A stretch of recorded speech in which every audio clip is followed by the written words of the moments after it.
से। तो बच्चों ऑल्टरनेटिंग करंट जो है अब आपको पूरी तरह से क्लियर हो गई इसकी डेफिनेशन। विजुअल यहां पर आपने जो है अंडरस्टैंडिंग इसके लिए बेटा, ऐसा नहीं कि सीधा मैंने आकर डेफिनेशन लिख दिया। अब यहां पर देखिए, अगर मैंने कर्व ऐसा बनाया, if I am drawing curve like this, ये मैंने कर्व बनाया और इस कर्व में आपने देखा कि सर अगर ये साइन वेव फंक्शन था, it's going like that, sine wave function था, इट्स गोइंग लाइक दैट। इसके लिए आप कर्व क्या लिखोगे पता है? I is equal to I naught sine of omega t. ध्यान से सुनिए, क्या लिखेंगे बेटा? I is equal to I naught sine of omega t. But अगर time t is equal to zero पर, कर्व शुरू होता कहीं और से बेटा, कर्व शुरू होता कहीं और से और फिर पहुंचता मैक्सिमम पर, फिर होता जीरो बेटा, और ये ऐसी वैल्यूज दिखती है आपको। कहीं और से शुरू हो रहा है time t is equal to zero पर। देखो एक्चुअल में अगर मैं पिंक वाले कर्व को देखूं, ध्यान से देखना, इस पिंक वाले कर्व में करंट की वैल्यू नॉन जीरो है जबकि समय की वैल्यू जीरो है। तो ऐसी सिचुएशन में जो इक्वेशन बनेगी बच्चों, वो बनेगी I is equal to I naught, यहां पर बनेगा साइन ऑफ ओमेगा टी और प्लस हम इसको बोलेंगे फाई। ये नई चीज क्या है? इस फाई को हम कहते हैं बच्चों इनिशियल फेज। क्या कहते हैं इसको बच्चों? इनिशियल फेज कहते हैं। तो जब भी कभी तुम्हारे करंट का वैल्यू कैसा होगा? नॉन जीरो होगा। कहां पर? Time t is equal to zero पर। तो उसे हम क्या बोलेंगे? It has some initial phase बेटा, it has some initial phase. ये इक्वेशन आती है, इसको खैर हमें डिराइव करके लाना होता है, बट मैंने आपको सिंपल जुगाड़ से समझा दिया बेटा कि देखो अगर मेरे पास I naught sine omega T था, time T is equal to zero पर करंट जीरो था। अब हो सकता है अगर यहां पर जीरो ना हो करंट तो प्लस फाई हमें लिखना पड़ेगा। आ रही है बात समझ में एवरीवन? दूसरा ये भी हो सकता था कि सर करंट का वैल्यू यहां से ऐसे चलता बेटा, ठीक है, यहां से भी तो शुरू हो सकता है ना, it can start from here also, यहां से भी शुरू हो सकता है, कोई दिक्कत का बात नहीं है, ऐसे भी। तो इस ब्लू वाले में भी आप बोलोगे सर करंट की वैल्यू नॉन जीरो है जबकि समय का वैल्यू जीरो है, तो ब्लू वाली में भी प्लस फाई आपको करना पड़ेगा, इनिशियल फेज बेटा, ठीक है। अब इस इक्वेशन में लिखी गई क्वांटिटीज को एक एक करके एक्सप्लेन करते हैं। ये सारे के सारे मैंने साइन वेव फंक्शन बनाए हैं बेटा, सारे कैसे हैं जी? Sine wave function. एवरीवन यहां तक समझ में आ रहा है? तो हमने लिखा बच्चों current I is equal to I naught, ये हो जाएगा sir sine of omega T plus five. Sine के साथ जो भी ब्रैकेट में लिखा होता है इसे हम कहते हैं बेटा फेज एंगल। ये क्या है बच्चों? एक तरह का ये आपका फेज है। ये क्या है बेटा? फेज एंगल है। क्या कहेंगे हम इसको? इसको हम बोलेंगे सर फेज एंगल। ये जो फाई है इसके बारे में मैं बोल चुका हूं बेटा, इसको हम बोलेंगे इनिशियल फेज बेटा, ठीक है, इसको क्या बोलेंगे? Initial phase. ये जो ओमेगा टी है ये टाइम डिपेंडेंट है, इसलिए इसको बोलना पड़ेगा इंस्टेंटेनियस बेटा। क्या बोलना पड़ेगा इसको बोलना पड़ेगा सर इंस्टेंटेनियस फेज। क्या बोलेंगे हम इसको? इंस्टेंटेनियस फेज कहेंगे, ठीक है। और आई नोट आपका क्या होगा? तो हम आई नोट को बोलेंगे बच्चों मैक्सिमम। आई नोट को हम क्या बोलेंगे बच्चों? मैक्सिमम करंट, या फिर हम इसको बोलेंगे सर यही हमारा एम्पलीट्यूड होगा। क्या होगा दोस्तों? एम्पलीट्यूड होगा। क्या यहां तक भी बात समझ में आ रही है? ये जो I है आप इसे क्या कहेंगे? This I is known as instantaneous current बेटा। इस I को हम क्या कहेंगे? This I is known as instantaneous current बेटा। इसको हम कहेंगे टाइम डिपेंडेंट है, तो इसको हम कहेंगे बच्चों इंस्टेंटेनियस करंट। क्या ये बात सबको समझ में आ रही है? पूरी इक्वेशन में कौन कौन सी चीजें क्या क्या है वो मैं एक्सप्लेन कर रहा हूं एक एक करके, ठीक है, बहुत बढ़िया। सर ओमेगा क्या है? ओमेगा एंगुलर वेलोसिटी है। ओमेगा क्या है बच्चों? ओमेगा यहां पर आपकी angular velocity, right, angular frequency आप कहिए ज्यादा बेटर होगा, angular frequency, and we have to say ये आपका 2 पाई डिवाइडेड बाय टी होगा। अच्छा, यहां पर बाई टी को हम क्या लिख सकते हैं बच्चों? तो बाई टी को सीधा सीधा लिखेंगे यहां पर एफ, और एफ यहां पर क्या हो जाएगा बच्चों? एफ आपका होगा यहां पर फ्रीक्वेंसी, जिसे हम हर्ट्ज में मेजर करते हैं। क्या होती है बच्चों? ये फ्रीक्वेंसी होती है, 2 पाई एफ होता है। यहां तक अगर आपको चीजें समझ में आ गई हो तो सीधा आगे बढ़ते हैं बेटा, ठीक है एवरीवन। हाँ जी, कैपिटल टी को हम क्या कहते हैं, लिख देता हूं मैं, कैपिटल टी को हम कहते हैं टाइम पीरियड। कैपिटल टी को हम क्या कहते हैं बच्चों, टाइम पीरियड कहते हैं। Capital T is known as time period बेटा। क्या कहेंगे, कैपिटल टी को हम टाइम पीरियड कहेंगे। बहुत सिंपल सी चीज है। और इस टाइम पीरियड को आप चाहो तो ऐसे लिख सकते हो कि सर ये होगा आपका 2 पाई डिवाइडेड बाय ओमेगा।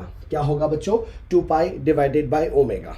ठीक, क्लियर है, सबको समझ में आ रही है बात। चलो आगे बढ़ते हैं आगे बढ़ते हैं और क्या क्या पॉसिबिलिटीज हो सकती हैं, कैसे हम ऑल्टरनेटिंग करंट को समझ सकते हैं। Now as a student I have to design some circuits, और उन सर्किट्स को अगर मुझे डिजाइन करना है I need particular amount of current बेटा।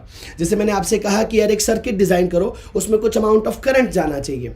अब बोलोगे सर ठीक है मैं वहां पर डिजाइन कर लेता हूं, लेकिन अभी आप डीलिंग कर रहे हैं ऑल्टरनेटिंग करंट के साथ। किसके साथ डील कर रहे हैं बेटा, आपकी डीलिंग हो रही है एसी के साथ। और जब आप एसी को डील कर रहे हो तो यू हैव सीन दैट कि सर एसी तो हमारा ऐसा चल रहा है। अभी मैं सारे के सारे साइन वेव फंक्शन बना रहा हूं बेटा, थोड़ी देर बाद अपन यहां पर करेंगे स्क्वायर वेव फंक्शन भी करेंगे, ट्राइंगुलर वेव फंक्शन भी करेंगे, है ना। बहुत डिटेल में डेप्थ में आपको चीजें सिखाऊंगा एक एक करके। अब इस कर्व को मैं देख रहा हूं तो कभी करंट की वैल्यू 0 है, कभी मैक्सिमम है, कभी फिर 0 हो रही है, कभी मिनिमम है, फिर 0 हो रही है। So to design the circuit which value I should consider बेटा, ठीक है। To design the circuit I should take I is equal to 0। कौन सा वैल्यू मुझे कंसिडर करना चाहिए, आई 0 या फिर आई मैक्सिमम या फिर आई मिनिमम या फिर आई 0, इनमें से which one two design the circuit, कौन सा। अगर मैंने मैक्सिमम लिया तो बाकी इन करंट्स के साथ ना इंसाफी होगी, अगर मैंने मिनिमम लिया तो बाकी इन करंट्स के साथ ना इंसाफी होगी। तो करे क्या आखिर में।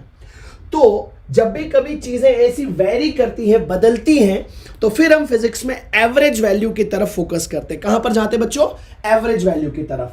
तो why we need to study average current बेटा, हमें क्यों एवरेज करंट पढ़ना पड़ रहा है उसके बारे में आपको बात समझाते हैं, ठीक है। एवरेज करंट क्या होता है, average current is the direct current और कांस्टेंट करंट बेटा। इस एवरेज करंट को हम क्या बोलेंगे, average current is the value of direct current और constant current बेटा। direct current और वो constant current, ठीक है, direct current और constant current which gives same amount of charge, Q from circuit as given by instantaneous current in same time interval। अब ये definition किताबों में देखने को नहीं मिलेंगी, डायरेक्ट आप लोगों को मैथमेटिकल कैलकुलेशन देखने को मिलेगा। बट मैं यहां पर आपको डेफिनेशन इसलिए लिखवा रहा हूं क्योंकि आपको इसकी फिजिकल सिग्निफिकेंस भी साथ साथ समझ में आती चली जाए। मैथमेटिकली तो हम समझ लेंगे, कोई दिक्कत नहीं, आप में से कईयों ने लिखना शुरू भी कर दिया। So average current is the value of constant current और direct current which gives the same amount of charge बेटा, same amount of charge from the given circuit is given by instantaneous current बेटा। तो एक तरह से मैं लिखूंगा, charge क्या होता है, चार्ज होता है Q is equal to integral of I into dt। बोलो यस और नो, चार्ज यही तो होता है। करंट इलेक्ट्रिसिटी में हम लोगों ने पढ़ा है Q इज इक्वल टू क्या होगा, इंटीग्रल ऑफ I dt, यही तो होता है। तो अगर मैं लिखूं यहां पर Q by average current is equal to Q by instantaneous current should be same. तो अगर ये सेम होना चाहिए तो मैं यहां पर लिखना पड़ेगा कि सर I एवरेज इंटू में D T is equal to, यहां पर इंटीग्रल में लिखना पड़ेगा सर आई इंस्टेंटेनियस इंटू में डी टी। एवरीवन, अच्छा इस आई एवरेज को आपने क्या कहा, आई एवरेज को आपने कहा कांस्टेंट करंट, और जो चीज कांस्टेंट होती है वो तो इंटीग्रल से बाहर आ जाएगी। तो यहां पर आपका आई एवरेज बाहर आ गया, तो बचेगा क्या, इधर बचा आपके पास में आई डी टी, और यहां पर नीचे आ गया बेटा इंटीग्रल ऑफ आपका डी टी। बोलो यस और नो एवरीवन। कुछ ना कुछ टाइम लिमिट्स होगी, यहां पर कुछ ना कुछ टाइम लिमिट्स होगी सर, टी इनिशियल से टी फाइनल, टी इनिशियल से T final, there must be some limits, yes और नो एवरीवन। अरे कुछ ना कुछ लिमिट्स होंगी ना, T1 is equal to 0, T2 is equal to something, ऐसे लिमिट रखोगे। तो यहां पर बच्चों अब हम देखते हैं एक तरह से ये आई डी टी है क्या। इस आई डी टी को आप बोलोगे एरिया अंडर, इस आई डी टी को आप क्या बोलोगे बेटा, एरिया अंडर आई वर्सेस टी का ग्राफ। यस और नो। अब थोड़ा सा काइनेमेटिक्स लेकर आते हैं। आई डी टी क्या है बेटा, एरिया अंडर आई वर्सेस टी का ग्राफ।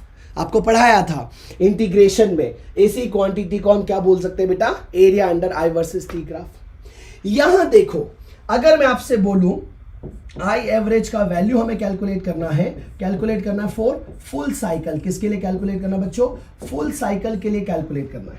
जब आप फुल साइकिल के लिए कैलकुलेट करोगे आंसर 0 आएगा।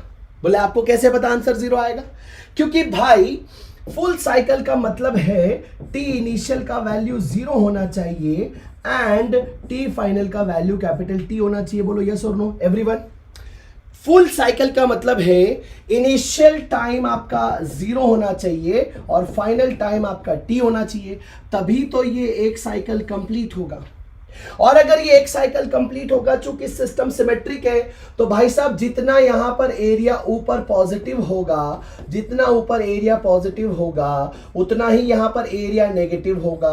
तो जितना प्लस उतना माइनस, दोनों एक दूसरे को क्या करेंगे, खत्म कर देंगे। खत्म करेंगे तो नेट वैल्यू 0 आएगी कि नहीं, बोलो यस और no. Without doing the integration मैं आपको फिजिकल सिग्निफिकेंस एक्सप्लेन कर रहा हूं बेटा। यहां पर area under the curve calculate करोगे तो जितना एरिया इस वाले साइकिल का पॉजिटिव है उतना ही इस वाले साइकिल का नेगेटिव है। इसलिए over a full cycle value क्या आ जाती है, 0 आ जाती है। ठीक बच्चों, समझ आया कि नहीं आया सभी लोगों को। मैथमेटिकली अगर आप करके देखते तो आप ऐसे लिखते कि sir I average is equal to, आप लिखते यहां पर क्या लिखते, आई नॉट साइन ऑफ, लिखते बच्चों ओमेगा टी, यहां पर लिमिट डालते 0 टू टी, फिर यहां पर नीचे आप डालते बेटा क्या, this is also 0 to T, और ये डी टी हो जाता। इसको सॉल्व करते तो भी आंसर 0 आता, इसको सॉल्व करते तो भी आंसर क्या आता, 0। लेकिन मैंने आपको डायरेक्ट तरीके से बता दिया। Is that clear everyone? समझ आ गया जी, बहुत बढ़िया। अब यहां पर अगर हम बात करें बेटा आई एवरेज की हम बात करेंगे बच्चों, मैं यहां पर लिख देता हूं, मेरे पास स्पेस यहां पर है। आई एवरेज में बात करूंगा between 0 to t/2 positive half cycle. मैं किसको कंसीडर कर रहा हूं बेटा, पॉजिटिव हाफ साइकिल को कंसीडर कर रहा हूं। तो पॉजिटिव हाफ साइकिल में you have to consider this area only, और अगर आप केवल यही एरिया कंसीडर करोगे, अब इसकी वैल्यू 0 नहीं आएगी, तो वो वैल्यू आती है बेटा 2I0 डिवाइडेड बाय पाई। कितना आता है बच्चों, प्लस का 2I0 डिवाइडेड बाय पाई। दूसरा, अगर आप आई एवरेज की बात करोगे फ्रॉम t/2 टू t बेटा, t/2 टू t मतलब नेगेटिव हाफ साइकिल के लिए। किसके लिए बच्चों, नेगेटिव हाफ साइकिल के लिए। उस कंडीशन में ये रिजल्ट आता है माइनस का 2I0 डिवाइडेड बाय पाई। इस वाले का एरिया क्या आएगा, सेम वैल्यू आएगी, बस माइनस आ जाएगा। Is that clear? इंटीग्रेशन करके देख लो, यहाँ पर t की जगह t/2 रख लो, यहाँ पर t/2 रख लो, वैल्यू इंटीग्रेट करके देखोगे आ जाएगा। लेकिन उससे हमें कोई यहाँ पर ज़्यादा फर्क नहीं पड़ने वाला है, इसलिए बस आप सीधा सीधा बस ध्यान रखें कि ये चीज़ें होती हैं, सीधा सीधा ध्यान रखें कि ये चीज़ें होती हैं। दो चीज़ें आपके सामने एवरीवन, यहाँ तक बात समझ में आया? तो आई एवरेज की वैल्यू तो आ गई 0, आई एवरेज की वैल्यू क्या आ गई बेटा, 0। अब मैंने आपसे कहा कि यहाँ पर फाइंड आउट करना, आपको एक एग्जांपल दे रहा हूं, देखो एक मैथमेटिकल टिप देता हूं बेटा, ठीक है। तो फाइंड आई एवरेज है ना, आपको ये कैलकुलेशन करके बतानी है। I average is equal to 0 से लगाकर यहां पर आपके पास है 2t, और ये बोला गया है यहां होगा आपका I0, ये रिजल्ट होगा साइन ऑफ 2ωt dt, और नीचे होगा बेटा यहाँ पर आपके पास क्या, 0 से लगाकर 2t, और यहां पर होगा dt। ठीक है, इसका वैल्यू क्या आएगा, इसका वैल्यू क्या आएगा एवरीवन, इसका वैल्यू क्या आने वाला है?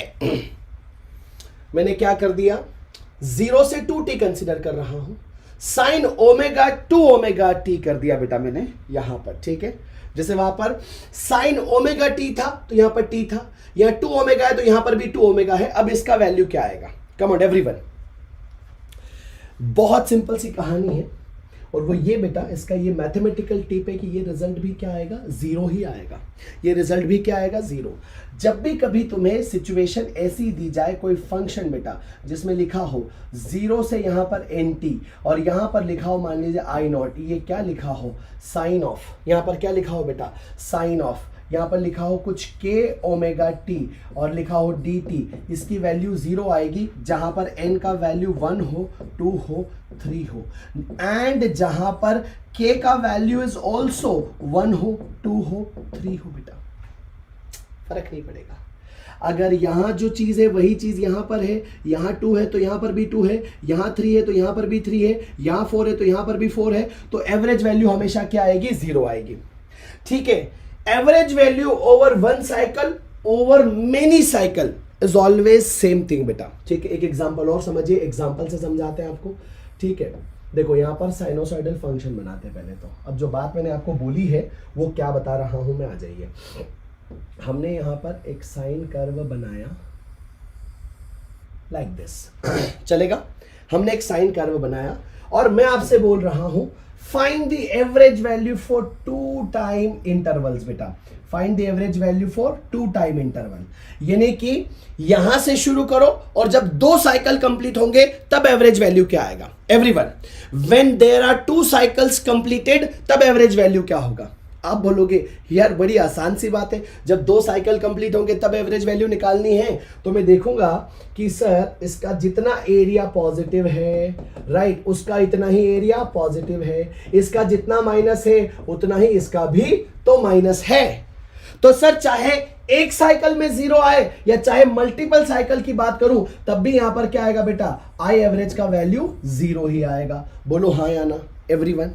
So if you are talking about one cycle or you are talking about many cycles, value will be 0 always बेटा। That is why ये mathematical tip यहाँ पर solid बैठ रही है, proved बैठ रही है। अब कोई गलती तो नहीं करेगा, अब कोई गलती तो नहीं करेगा। मजेदार बात है, शायद आप लोगों ने पहली बार पढ़ा होगा बेटा ये ऑल्टरनेटिंग करंट में। ठीक है।